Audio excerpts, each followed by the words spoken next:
अस्सलामुअलैकुम and hi everyone. बच्चों, last lecture में हमने chemical reactivity of group 15 start किया था और उसमें हमने एक रिएक्शन करी थी, रिएक्शन विद हाइड्रोजन। ठीक है, उसके बाद दूसरी हम स्टार्ट करने लगे थे रिएक्शन विद हेलोजन। तो चलिए स्टार्ट करते हैं वो रिएक्शन विद हेलोजन। तो देखो, ग्रुप 15 एलिमेंट्स क्या करते हैं, हेलोजन के साथ रिएक्ट करते हैं और रिएक्ट करने के बाद जो कंपाउंड्स बनाते हैं उन कंपाउंड्स को नाम दिया जाता है हैलाइड्स। ठीक है, अब और ये हैलाइड्स दो तरह के होते हैं। ठीक है, टू टाइप्स। एक होते हैं नंबर 1 ट्राई हैलाइड्स और नंबर 2 होते हैं पेंटा हैलाइड्स। ठीक है, अब जो ट्राई हैलाइड्स होते हैं ना, ये कैसे बनते हैं, जब एलिमेंट्स नाइट्रोजन फैमिली के रिएक्ट करते हैं हैलोजन के साथ और वो बनाते हैं ट्राई हैलाइड्स। अब उन ट्राई हैलाइड्स का जो जनरल फार्मूला होता है वो होता है MX3।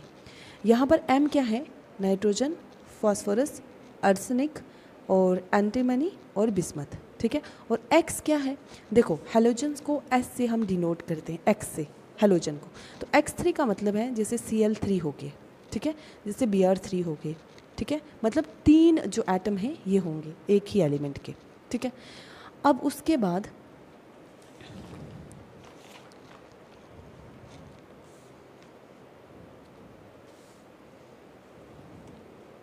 अब जो ये ट्राई हैलाइड्स होते हैं ना, जैसे यहाँ पर ये मैं लिखती हूँ कैसे बन गए, NX3। ठीक है, और पूरे ना भी लिखूँ आपको समझ आ गया होगा। अब नाइट्रोजन है तो फिर उसके बाद फास्फोरस होगा तो PX3। ठीक है, एंटीमनी और बिस्मथ X3 ये बनेंगे। ठीक है, अब स्ट्रक्चर कैसा होगा ट्राई हैलाइड्स का, तो ट्राई हैलाइड्स का जो स्ट्रक्चर होगा ना, सबसे पहले हम देखते हैं जैसे हमारे पास जो P ब्लॉक के ग्रुप 15 के एलिमेंट्स हैं, इनकी इलेक्ट्रॉनिक कन्फिग्रेशन क्या है, ऑर्डर NS2 NP3। तो मतलब 5 इलेक्ट्रॉन हैं इनके, है ना, ऑटोमोस्ट वैलेंस इलेक्ट्रॉन में। तो अगर हम कोई भी एक एलिमेंट लेते हैं तो इसमें 2 और p ऑर्बिटल में 3 इलेक्ट्रॉन है। ठीक है, तो अगर हाइब्रिडाइजेशन की बात करें तो हाइब्रिडाइजेशन है sp3, एक s और p के 3। तो मतलब s के जो 2 इलेक्ट्रॉन हैं ये लोन पेयर की तरह रहेंगे और बाकी 3 इलेक्ट्रॉन क्या करेंगे, बॉन्डिंग में पार्टिसिपेट करेंगे। ठीक है, तो चलिए देखते हैं, हम एक एग्जांपल लेते हैं स्ट्रक्चर ऑफ PCl3। MX3 में ये स्ट्रक्चर ऑफ PCl3।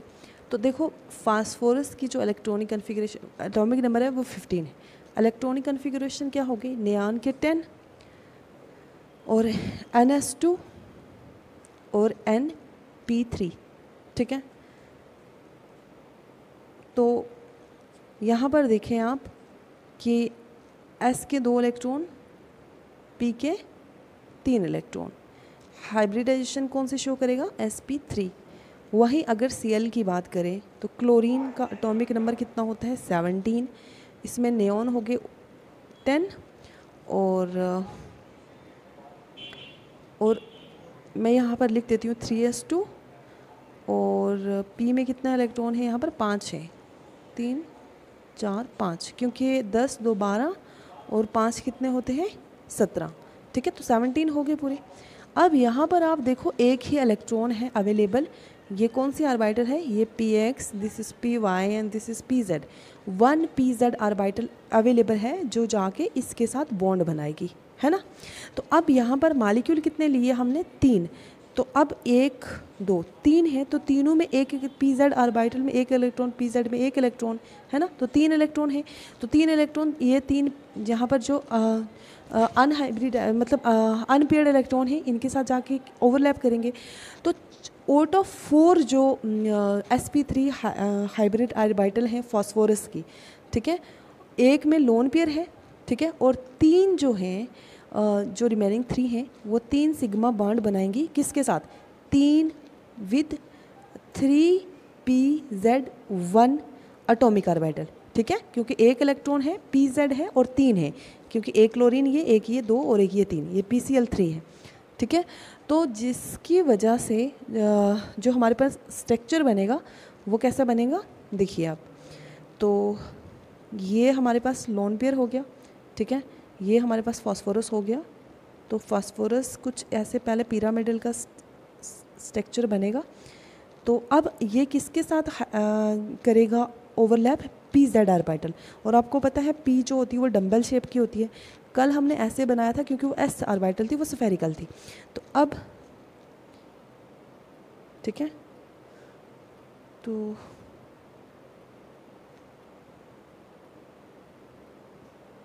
ठीक है, तो ये Cl है, ये भी Cl है, ये भी Cl है। ऑर्बिटल कौन सी है, 3pz1, 3pz1, 3pz1, और ये हमारे पास है लोन पेयर, ये भी sp3 है, ये भी sp3 हाइब्रिडाइज्ड है, ये भी sp3 है, ये भी sp3 हाइब्रिडाइज्ड है। या इसी स्ट्रक्चर को मैं ऐसा कुछ बनाऊँ, अगर this is phosphorus, this one is the lone pair, and 2 electron देके 3 Cl होंगे यहाँ पर, ठीक है। ये तीनों कौन से बॉन्ड हैं, सिग्मा बॉन्ड है, ठीक है। तो ये था बच्चा जी हमारे किसका, PCl3 का, मतलब ट्राई हैलाइड का स्ट्रक्चर।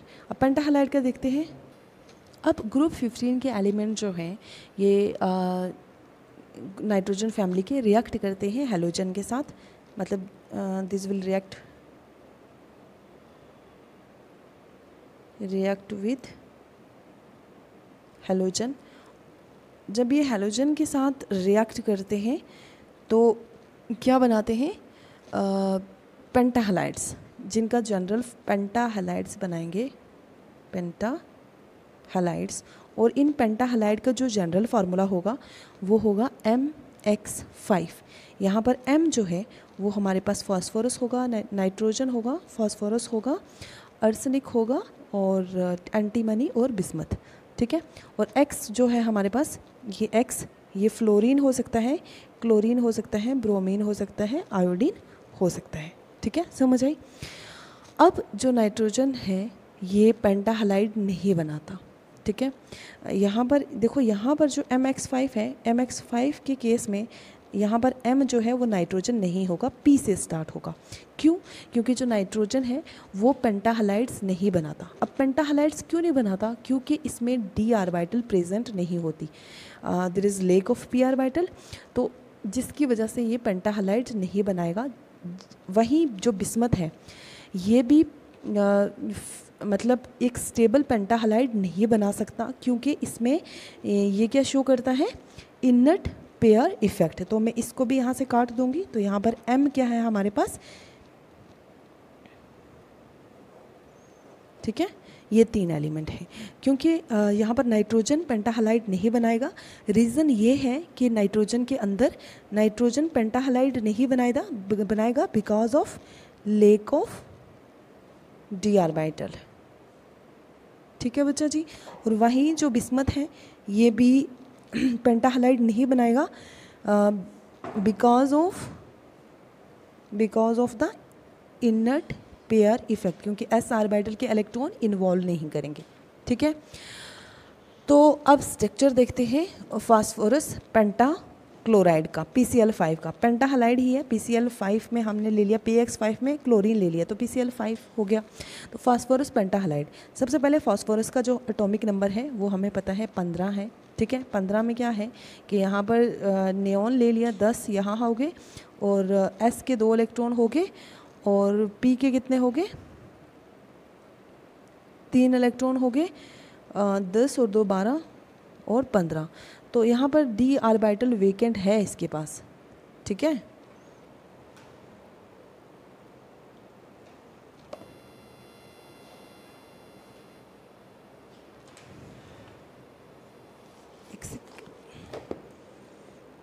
तो D ऑर्बिटल है वेकेंट। अब क्या होगा कि ये फास्फोरस की ग्राउंड स्टेट थी। अब फास्फोरस की एक्साइटेड स्टेट अगर हम देखें तो एक्साइटेड स्टेट में क्या होगा, ये जो S के 2 इलेक्ट्रॉन है ना, यहाँ से क्या करेगा, इस इलेक्ट्रॉन को हम एनर्जी देंगे, ये एक्साइट होगा, एक्साइट होकर इस वाले D ऑर्बिटल में चला जाएगा। तो हमें क्या मिलेगा, ये नियॉन वैसे का वैसा। S में अब 1 इलेक्ट्रॉन बचा, P में हमारे पास 3 इलेक्ट्रॉन बचे और यहाँ पर 1 इलेक्ट्रॉन आ गया। ठीक है, हाइब्रिडाइजेशन देखें तो 3 और 1 4 और 1 5, तो sp3d। ठीक है, हाइब्रिडाइजेशन। ठीक है, वहीं अगर क्लोरीन का एटॉमिक नंबर देखें तो कितना है 17। तो इलेक्ट्रॉनिक कन्फिग्रेशन लिखेंगे तो नियॉन 10 और S के 2 12 और इधर कितने आएंगे 13 14 15 16 और 17, P में 5 इलेक्ट्रॉन। ठीक है, तो अब PCl5 में जो फास्फोरस एटम है वो अंडरगो करता है sp3 हाइब्रिडाइजेशन, और जिसकी वजह से कितने ऑर्बिटल बनाता है 3 4 5, जो 5 sp3 हाइब्रिड ऑर्बिटल्स बनाता है और जो एंड टू एंड ओवरलैप करती हैं किसके साथ। अब यहाँ पर देखो, यहाँ पर एक ही इलेक्ट्रॉन है, तो ये तीनों, ये जो 1 2 3 4 5 हैं, ये 5, ये यहाँ पर ये 3pz1, ये 3 क्यों लिखा, क्योंकि यहाँ पर S जो है वो 3s2 और ये 3p5 है। ठीक है, तो इसीलिए 3 लिखा और pz1, ये z ऑर्बिटल है, this is px, this is py and this is pz। ठीक है जी, अब यहाँ पर देखिए आप, ये एक क्लोरीन में 1 इलेक्ट्रॉन है, तो यहाँ पर कितने क्लोरीन लिए हुए हमने 5 हैं, तो 5 में 4 और होंगे, तो एक ये 5, तो 5 के 5 मिलके बॉन्ड बना देंगे। तो स्ट्रक्चर कुछ कैसा होगा, यहाँ पर ड्रॉ करते हैं हम स्ट्रक्चर, जैसे सेकेंड।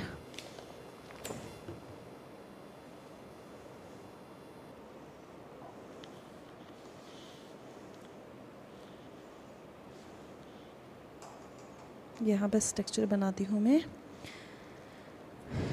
ये TBP, क्योंकि जब हाइब्रिडाइजेशन होती है sp3d, तो जो जियोमेट्री होती है वो होती है ट्राइगोनल बाइपिरामिडल। ठीक है, ट्राइगोनल बाइपिरामिडल में क्या होगा, जैसे ये एक,